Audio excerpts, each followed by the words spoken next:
Dhaka medical college হাসপাতালে কর্মবিরতি পালন করছেন চিকিৎসকরা। হাসপাতালটির জরুরি বিভাগ, বহির্বিভাগ সহ সব ওয়ার্ড থেকে চিকিৎসা সেবা বন্ধ করে দিয়েছেন তারা।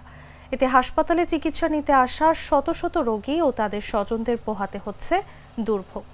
রবিবার সকালে চিকিৎসকরা কাজে যোগ দিলেও বেলা বাড়ার সঙ্গে সঙ্গে হাসপাতাল থেকে বেরিয়ে যান তারা। সকাল 9:30টার দিকে জরুরি বিভাগে মেডিকেল অফিসাররা তাদের কক্ষ বন্ধ করে দেন। বন্ধ করে দেওয়া হয় জরুরি বিভাগের টিকিট কাউন্টার। এরপর থেকেই ঢাকা মেডিকেলের সামনে রোগী ও তাদের স্বজনদের জটলা বেঁধে যায়। ঢাকা মেডিকেল কলেজ হাসপাতাল পুলিশ ক্যাম্পের ইনচার্জ পরিদর্শক বাচ্চু মিয়া জানান, আজ সকাল 8টার পর থেকে জরুরি বিভাগ সহ সব বিভাগের কর্মবিরতিতে সমর্থন জানিয়েছেন চিকিৎসকরা। শনিবার চিকিৎসার অবহেলার শিক্ষার্থীর মৃত্যুর অভিযোগ এনে 3 চিকিৎসককে মারধরের ঘটনা ঘটে।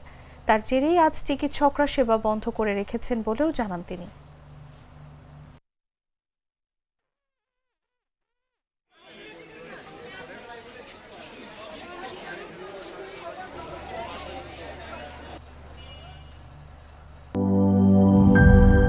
আরফেল ওয়্যার ড্রপ, এতে ব্যবহৃত ইনসেক্টস রিপেলেন্ট মাস্টার প্যাচ পোকামাকড় থেকে কাপড়কে রাখে সম্পূর্ণ সুরক্ষিত।